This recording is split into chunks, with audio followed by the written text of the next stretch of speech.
I'm really pleased to be here to do this, and I'd like to start by saying anytime you want to ask a question or make a comment of what's going on at your school, just feel free to shout it out. This is fine with me, really. My name is Jessica Morgan, and I am an inclusion support teacher at SIDES, which is a South Island distance education school. We've been doing D2L and Brightspace since, I think, 2008. And we have about 200 sort of full-time kindergarten to grade 8 students, and then several hundred grades 9 to 12 full-time students, and then of course lots of students that come to us from around the province just to take 1 or 2 courses, and we have a lot of adults that are doing upgrading to get into post-secondary programs. Of course, the people that I support mostly are those full-time students with some sort of range of exceptionalities, like a mental health diagnosis, chronic health, maybe autism, a mild to moderate or even profound intellectual disability, or a learning disability, or sometimes a combination. And we of course believe that inclusion is our framework, and that whatever can be accommodated in a brick and mortar should be able to be translated into Brightspace. And what works for exceptional students is, of course, often useful for everyone else. It's that whole UDL principle, and differentiation allows our learners to engage and also be challenged. Is there anyone in the room who could raise their hand because they recognize that graphic at the bottom? Oh, one. Who does that? Thank you. You have won yourself some side swag. We're from Canada, a toque or a later. Yeah, come back up at the front. So yes, Shelley Moore, who has brought us along this continuum from the original days of exclusion and from segregation to integration, and finally now inclusion, where all the particles are intermingling and all of those students and learners are meeting and being with each other. Our team is, of course, inclusive support teachers, our education assistants, course teachers, our graphic designer, a technical support, we have counselors, and of course we have administrators as well. And it's very much a team approach, and these aren't just ideas from me, they're from the team. Our typical services, since we are a K-12 public school, also include things like specialized services, and the heart of what we deliver in a lot of ways is a session with an IST or an EA, either in person or on Zoom each week, where we support the student directly with their Brightspace courses. And our specialized services happen, we do assessments and limited counselor access, and we do on-site and online social opportunities, because of course our learners are much more than just someone who logs on and completes assignments. We try to encompass the whole person as much as possible. I wanted to divide this presentation into 3 areas. Some tips on directly things used by the student or the teacher EA use. Second things are accommodations and features from quizzes and tests. And the third one are things that I would categorize roughly as course design features. So obviously the top one would be Read Speaker. Everyone's familiar. Ginger Dewey and her team are here. I've chatted with them already. Of course, that button allows a student to select a reading voice, a reading pane, a speed. You can do note-taking, all of the things from Kurzweil, and all of the things, if you get a student who's used to Google Read and Write, they transition easily to Read Speaker. That listen button is at the top of every course, and now it's also in quizzes and discussions, which is great. And one of the settings that I like is the simplified page feature, which is great if you have a student with ADHD or other executive functioning challenges. It allows them to simplify that page, make it easy. Even though we spend all that time on beautiful layout, it's not always great for everyone. Our use, and you can get all these stats when you sign up for Read Speaker, is somewhere between 2,000 and 5,000 uses per month, which we think is significant enough to hopefully pay for it, or justify that payment. I would say there's many uses for this. I can't tell you which one of the students, like, are they just designated students? In fact, we can imply from this that there are many non-designated students who are using this feature. Again, it's UDL in action, and what's good for a student with an exceptionality is good for everyone. We highlight this feature often in our courses. Here's the first page of Biology 11, the welcome page, and right there is a little, in the circled area is, here's some features on Read Speaker, and that link opens up to the little help it quiz and tells you, or graphic that tells you what all of the buttons do, and so on. I will say that in every IEP meeting that I have with a student and their parent, I highlight Read Speaker automatically, because it doesn't matter if the student has a reading challenge or some other challenge. Often it's useful because they're tired, they just want to sit. Well, yes, you know what, you've got a passage of literature to read, you can just sit and watch and listen, and it's a little bit less of a, less of a hill. And so I'd recommend that highly. And of course, drop by to Ginger and see her team. They're in the room. We also love the full screen option, again, to eliminate the browser bar for a bit of a cleaner look. And so many of our students have executive functioning or organizational challenges that any way to help them track their progress is helpful. And so the feature now where when a content or a lesson is opened up, that you get the check mark is super helpful. It's also helpful, especially K to 8, for the home facilitator or parent, because those students aren't independent learners. They are learning with someone helping them. And that way that everyone knows where they left off, and I know where they left off. And so when I go to meet with them on whatever day, I know exactly which lesson they're on, and I'll say, well, did you finish this part? Are we ready to move on? What are your questions? And of course, some students go ahead and like to preview a unit and open every topic, and then all the check marks are checked. And so another way around that is to have them use the checklists in class tools.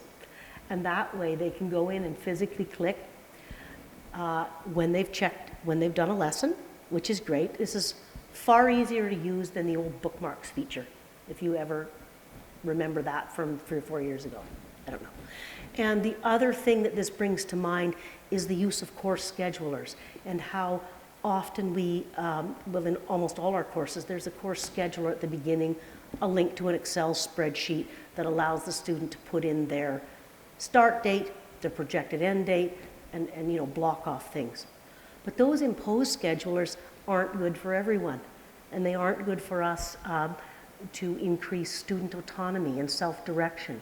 And so for the students who are ready for that, they might use this tool along with a Google Calendar and be able to block off their week or even a whole course or a module one at a time and set up their own schedule for completion and make their own goals. So much better than a parent that has to go in and say, well, we're doing this today and that tomorrow. And so if you can get your students to that point, I think it's great. And it's a wonderful skill that helps them post-secondary and beyond.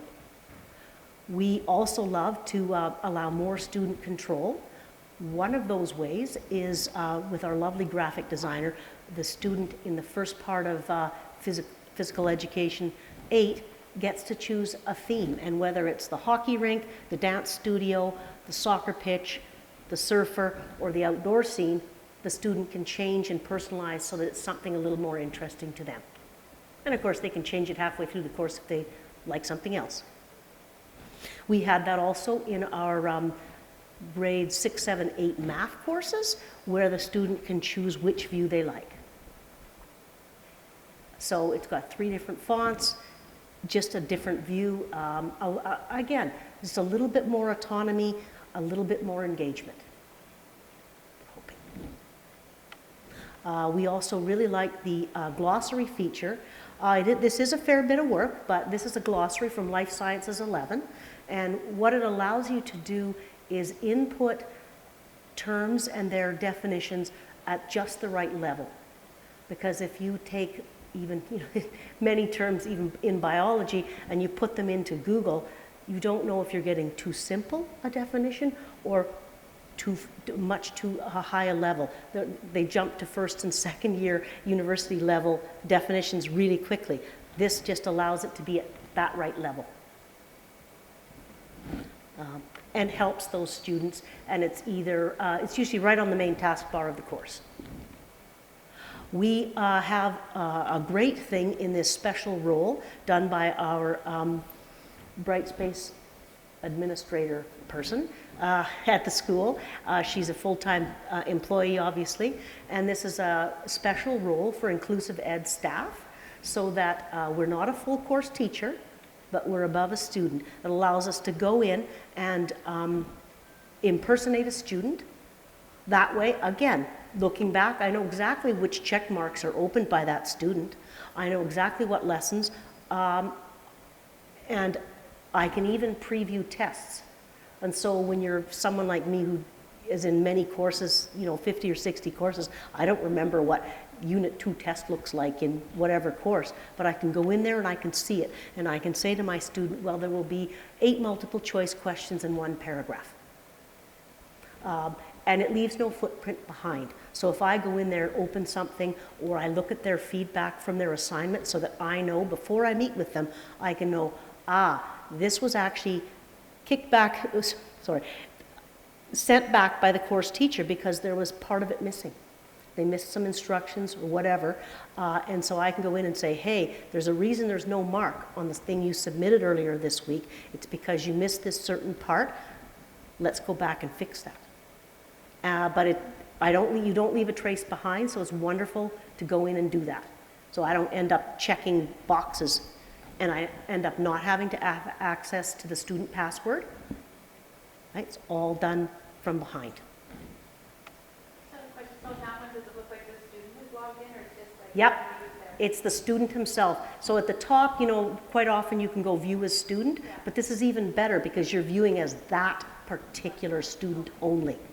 And so, would the teacher then think the student had logged in if they nope. had been active for a while? Okay. Nope, that's what I mean, leaves no footprint behind.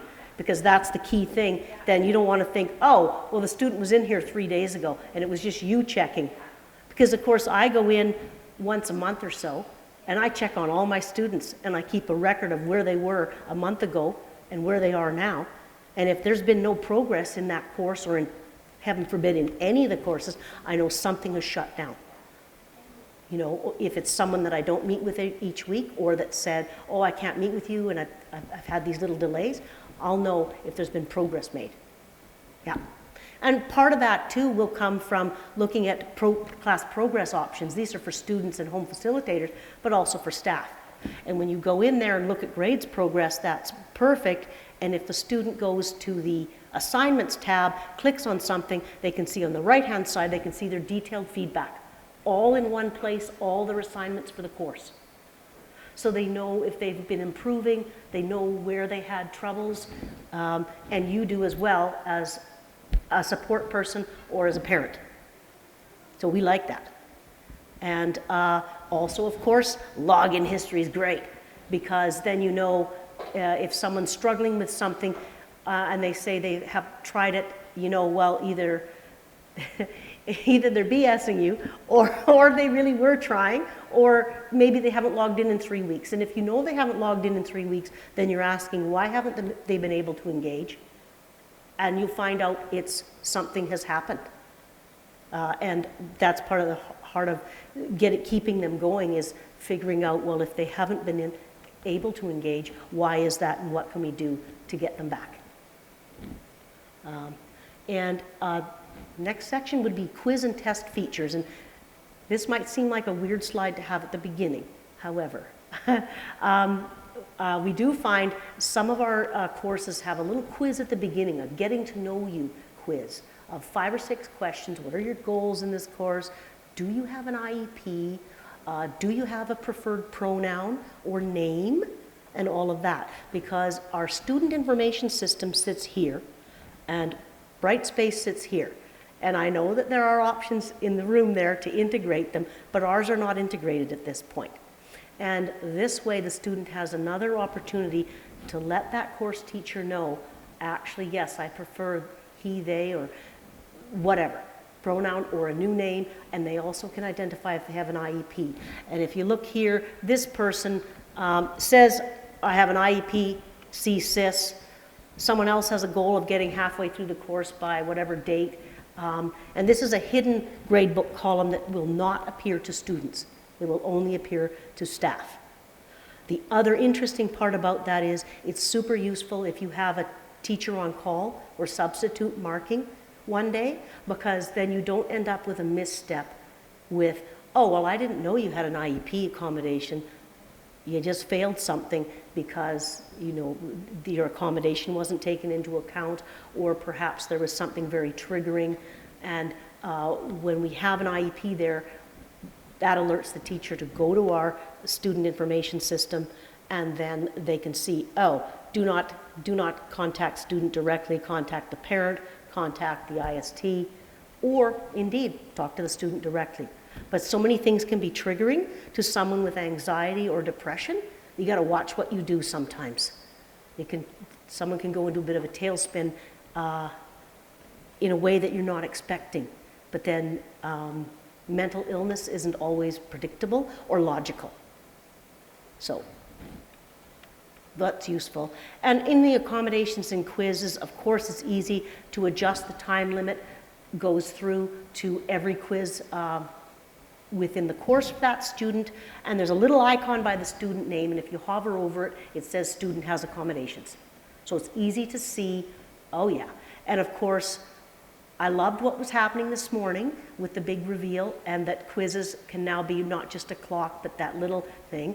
I'm also talked to Jeanette about, can we just get rid of that altogether for those few students who are super triggered by even the sight of the clock especially, but I think even the little dial is going to be tough. And they said they'd work on it. Can you remove time limits completely? Not yet. Jeanette said, she said, can't we just remove time limits? And I said, I don't think so. She went to try it, and she finds out, no, you cannot. So that's another way around it that they're thinking about allowing us to do. Yeah, that would work because they didn't think about a third option of no clock, or just the little pie, completion pie. Yeah. So it's nice to see other people have that similar. Well, it's going to be a problem for us. We're just newly into Brightspace, and we have a lot of students on IEPs, and we removed the time limit for that exact reason. The presence of anything that shows time Yeah. can send some of our learners right sideways. So Yeah. this derails them for sometimes long periods of time because the anxiety builds up knowing that they have that time. Yeah, and it's a balancing act between allowing someone who doesn't need any accommodations unlimited time, because you can't start, I don't know, English 12 and saying, no, here, go ahead, have 4 hours to write your essay. That's not preparing that student for post-secondary when they will be on a strict limit. So, yeah, there's work to be done there, I think. Yeah. And of course, the quiz options are there. There's the multiple choice, there's lots of options, and when the student clicks quizzes, their pop-down menu can occur. Often we have other versions in behind, and all we have to do is have the course teacher release that test so that it's not seen by everyone else, but it can be seen by the student who needs the accommodation. Yeah. And, you know, online or a PDF. And of course, quizzes being able to be done more than once is wonderful to allow mastery. And just, you can go back and do those quizzes again as a helpful review for the test if you want. Those are all features that are helpful to use.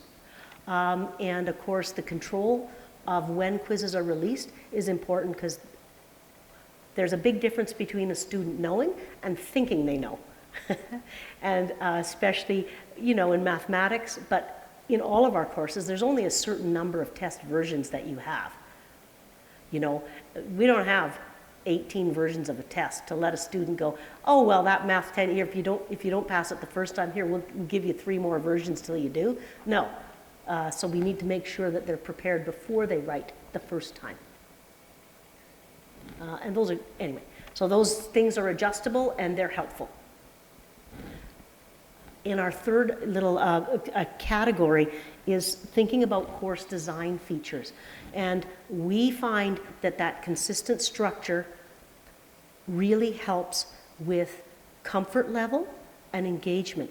And so once a student has done even part of one course at Sides, they've learned 90% of what they need to know to do any course at Sides. It's very predictable. It's not a curve ball coming at them. And so the learning intentions are stated up front. There's some sort of work on it that's going to accordion out. There's a show it section, there's resources and a summary, and it comes out as all on one page first, and then they open the sections as they need them, which is great. And that consistent structure is shown here again on two other. That was Math 9, here's Biology 11, and Math 11.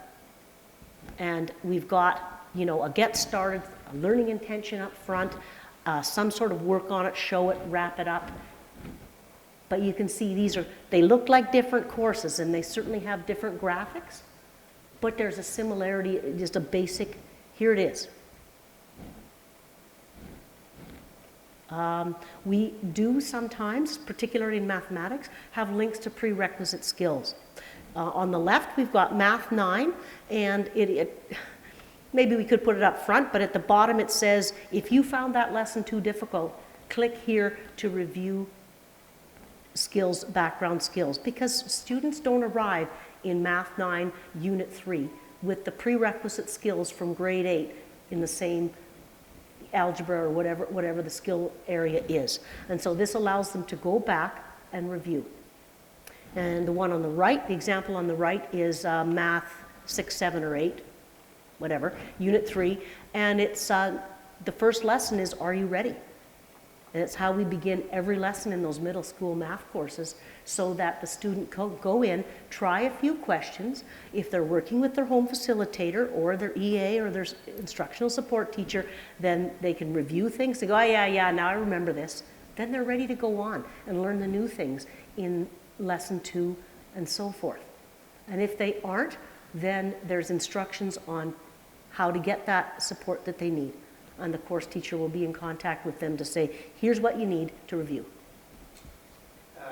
Just a little tip, if you're going to do this, I work at the same school, try not to link to the actual course, because it's just happened to us. If you ever get rid of that other course, changes substantially, then the link disappears. So you're better off linking to the learning object repository, for instance, which is something we just learned about in this exact course. Yep.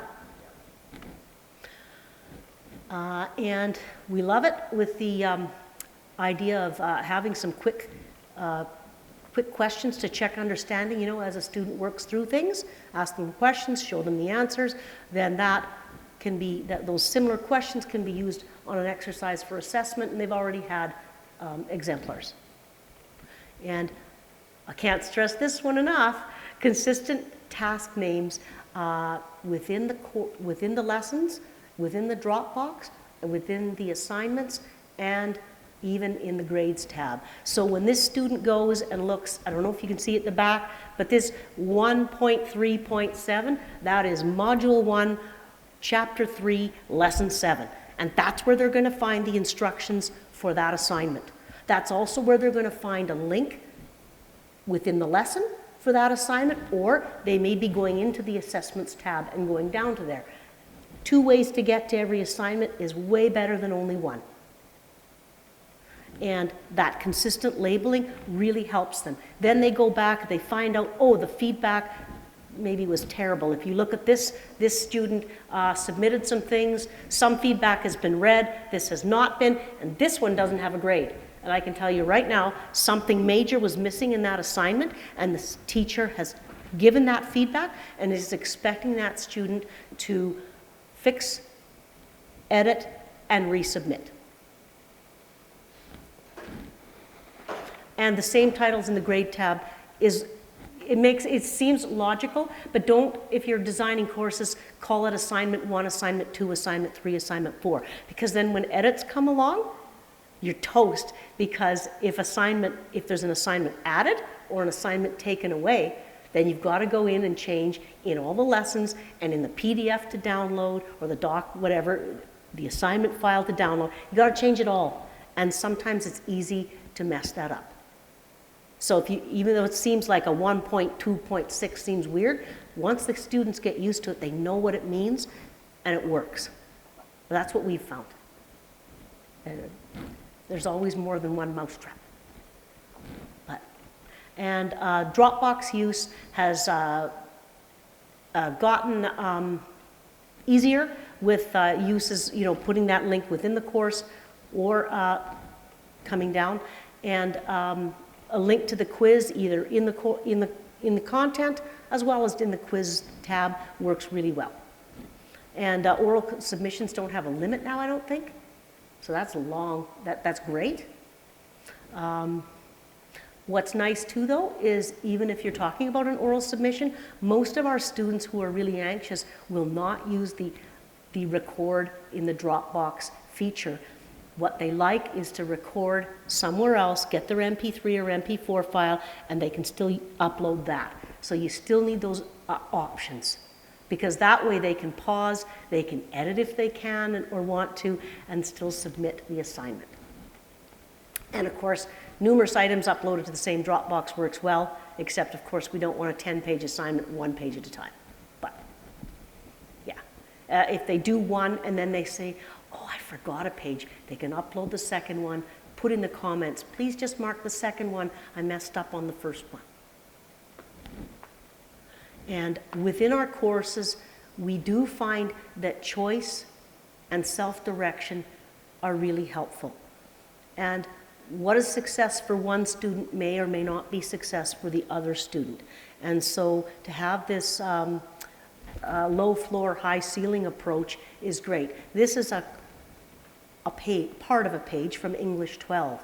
And in fact, you know that can be a pretty demanding course for many students who have probably struggled a long time, and yet of course it's required for graduation. And so the students on every assignment have the choice of a core or an extension. The rubric is the same, but the core assignment will only allow for a maximum grade of 4 out of 6. And the extension assignment will be a maximum possible of 6 out of 6. But think about it, not every student really wants 6 out of 6. 50%'s a success for some students. And a student might go for the extension on most assignments, but let's just say a passage of literature just really hasn't inspired them, they might go for the core on that one. Again, choice is helpful. And we love it that in our English courses, we've included writing templates right on the content page. That way, you've got it as a doc or a PDF, and the student knows what the assignment is, probably has had an exemplar above this, and yet can use this template. It's not going to be submitted as a template, it'll be the paragraph format eventually, but those writing supports are right there for everyone. So the student who needs it doesn't feel like they're doing something extra, and that, I'm the guy that needs that, or whatever, and the student knows that it's there. And if you have a very strong writer, they might skip it. But that's fine. We love that minimal tabs are required. You just, the watch, click the button, and there it's opening right on the same content page, right?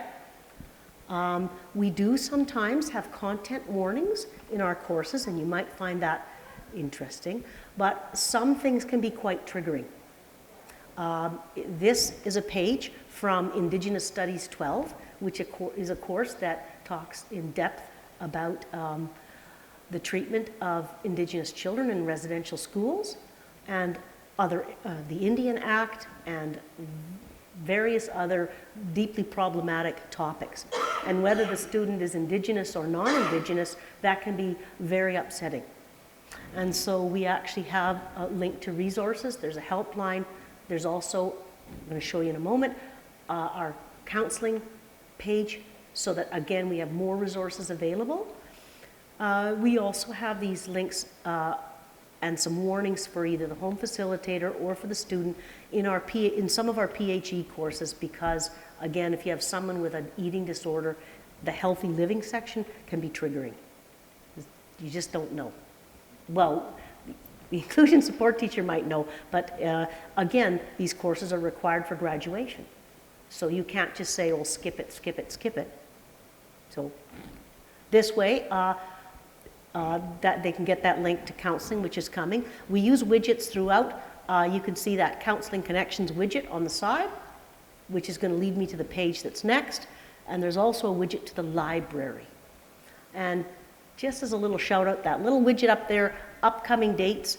This was done in mid to late June, but you can see how we had our grad assessment, we had a grad ceremony, and we have this sides, cubs, and clubs, which is the only club still running was our Scratch Club from grade 6 to 9.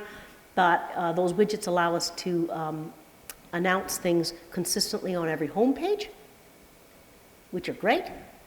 And that counseling connection looks like this when you click it. And then within each of these things, there are links to wellness, meditation, helplines, and to even contact one of our counselors. I will say, unfortunately, staffing being what it is, most of our counselor time is spent on academic counseling and, you know, course selection and that sort of thing. And the emotional support is mostly in a crisis to help the student and family find the resources in the community, right? But we're trying to put these things forward, especially, you know, they're there 24/7. Did you build your counseling connections in Brightspace? Yes. And, oh boy, we also haven't talked at all about a student with a mild to moderate or even profound intellectual disability. And those students, of course, from grades 10 and up, are not going to graduate on a regular diploma program. And so they need life skills courses. And we've got 4 of them. This one is a little example on communication. And so this one is on, lesson 1 is coping with surprises, coping with transitions, embarrassment, asking for help, taking responsibility, handling conflict, all of the sorts of things that someone perhaps quite affected on the autism spectrum might need, but also lots of other diagnoses would help with this. And so within each of these lessons, you'll find, since there's such a wide range of learners within that exceptional group, we have now choose one of the following options, and there'll be 2 options. And even within those options are even an adapt/simplify suggestion. And so these students are not working through these courses independently. They're working with their parent, or perhaps in a group home setting, or something else where they're going to be able to be guided. And we find too that within these courses, one of them in the kitchen, we use a portfolio for the student to demonstrate their learning. And so this student has uploaded herself cooking various things, and that's what's going to be evaluated by the teacher. That's them, the student is fully participating in the program, and most of those students will upload these things themselves and enjoy, you know, but we also use portfolio in kindergarten to grade 8 for that whole self-assessment piece that we're working towards, and also in our Career Life Connections 12 course, which has a huge self-assessment part. And I don't know, my wrap-up comments were partly use the creativity of the team, because all of these ideas came about through years of people thinking and deciding, well, how could we use this feature, or what could we use to help with this concern or question or group of students. And are there any questions right now? Yes? For the blues class, are they provided ingredients and stuff, or is that on their own? On their own. Sometimes, if the class is happening at the school, we provide them. We even have like a little community garden, and they might go pick produce and come back and cook with it. But most of the time, there's a list of ingredients sent the week ahead. And then an EA might be doing a demonstration on camera while 2 or 3 other students are making it in their own kitchen and showing on their cameras like it's on Zoom. But yeah, we don't supply ingredients unless they're on site. Yeah. And I'd love to show you just a second. Here, this is our little library desk, and you might say, what? And we have search terms, and we have requests that the students can request library assistance, and there's even a junior database of online resources for junior and for senior students, so that everybody at a distance has access to up-to-date, relevant materials that are school approved rather than simply Googling everything. And no, that was, never mind. But yeah, that's it. Any other questions? Oh, wow. Well, I thank you so much for listening.